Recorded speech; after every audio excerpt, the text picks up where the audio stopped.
बिस्मिल्लाहिर्रहमानिर्रहीम। अस्सलाम वालेकुम वरहमतुल्लाहि वबरकातुह। काफ़ी दिनों के बाद एक बार फिर आपकी खिदमत में इस्लाम ज़िंदाबाद 222 के चैनल से मुखातिब हूँ। मोहतरम सामीईन और नाज़रीन, जैसा कि आपको इल्म है कि चंद दिन पहले इस्लामाबाद में इस्लामी ममालिक के वज़राए ख़ारजा की एक कॉन्फ्रेंस हुई और इस्लामी ममालिक की उस तंजीम के ज़ेर एहतमाम हुई जिसे OIC कहा जाता है, और इस OIC को उम्मत मुस्लिमा के दुखों के मदावे के लिए बनाया गया था।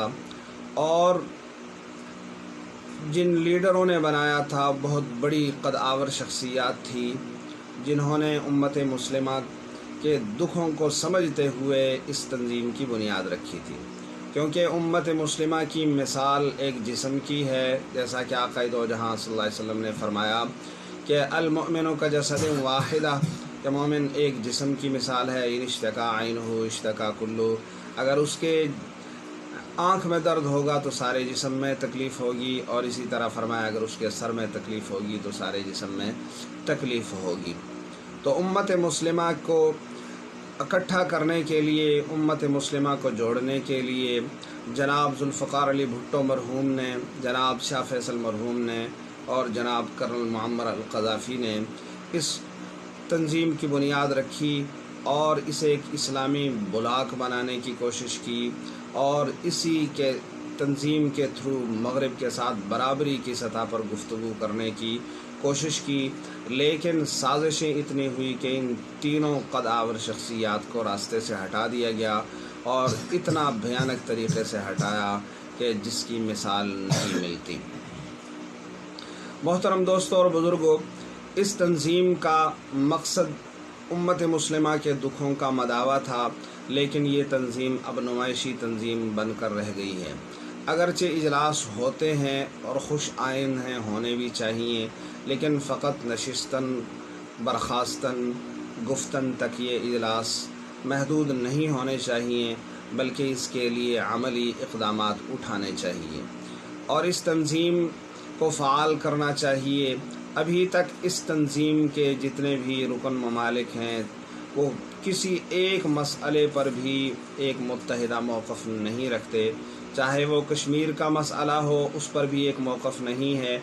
अगर एक मुल्क मजबूत पोजीशन लेता है तो दूसरा अपने मफाद को देखते हुए कश्मीर पर कब्ज़ा करने वाली हुकूमत की हिमायत करता है।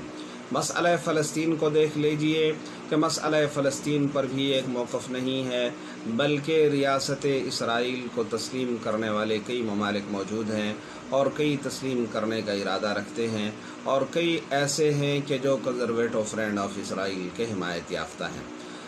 बर्मा के मुसलमानों की हालत आपके सामने है, उस पर भी उम्मत मुस्लिमा का एक मौक़िफ़ नहीं है, और इस हद तक कमज़ोर हो चुके हैं कि अफ़ग़ानिस्तान के मसले पर अभी तक कोई मुत्तहिदा मौक़िफ़ नहीं दिया जा सका।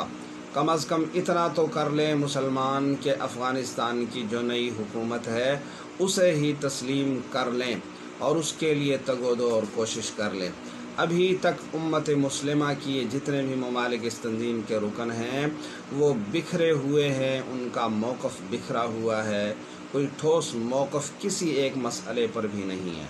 करारदादें अगरचे बहुत ज़्यादा मंजूर हुई, तकरीबन 150 के करीब, लेकिन अमली इक़दामात नहीं हैं। तो ये उम्मत मुस्लिमा की तंजीम फ़ाल हो सकती है, और कई उम्मत मुस्लिमा के कई लीडर ऐसे हैं कि जिनसे तवक़्क़ुआत रखी जा सकती हैं, खुसूसन जनाब तैयब उर्दगान जो तुर्की के सदर हैं, उनसे ये तवक़्क़ुआत हैं, और उन्होंने कई दफ़ा कोशिश भी की है कई मसाइल पर उम्मत मुस्लिमा को इकट्ठा करने के लिए, लेकिन उम्मत मुस्लिमा के कई इस्लामी ममालिक उनकी मुखालफत में आ जाते हैं, अपने मफादात को सामने रखते हुए या बैरून क़ुव्वतों की खुशामद के लिए उस इत्तेहाद को सबूताज करने की कोशिश करते हैं, और मुसलमानों का ये अहम तरीन इत्तेहाद पाया तकमील तक नहीं पहुँच सकता। तो इसलिए तमाम मुसलमानों से गुजारिश है कि उम्मत मुस्लिमा को मुत्तहिद करने के लिए जो तंजीम बनाई गई है, इस तंजीम को अमली तौर पर फ़ाल किया जाए कि जिसका फ़ायदा हमें अमली तौर पर नज़र आए, वरना तो अलकुफ्र मिल्लत वाहिदा कि कुफ़र एक मिल्लत है और वो सारे अहम तरीन मसाइल और इशूज़ पर इकट्ठे हो जाते हैं, जिससे मुसलमानों को बहुत बड़ी कीमत चुकाना पड़ती है। मेरी अगर ये वीडियो आपको पसंद आए तो इसको लाइक भी करें और शेयर भी करें, और मेरे चैनल इस्लाम ज़िंदाबाद 222 को सब्सक्राइब करना बिल्कुल मत भूलें। वस्सलाम।